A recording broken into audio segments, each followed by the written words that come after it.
গিয়েছিল, সেই ঘটনাকে চাপা দেওয়ার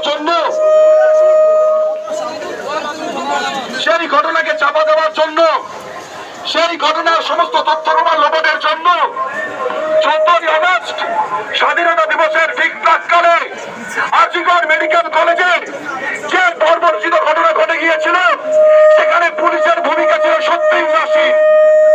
ছোট ছোট বাচ্চা, মেয়েরা, ছেলেরা পুলিশদের বারবার জানানো সত্ত্বেও তারা যে চরম উদাসীনতার পরিচয় দিয়েছে, সেটা ভাবতে আমাদের এই রাজ্যের জনগণ হিসেবে লজ্জা লাগে। এবং তারপরেও এই সমস্ত তথ্য প্রমাণ লোপাটের জন্য আমরা কলকাতা পুলিশ কমিশনার অফ পুলিশের পদত্যাগ দাবি করেছিলাম। সেই দাবি নিয়ে আমরা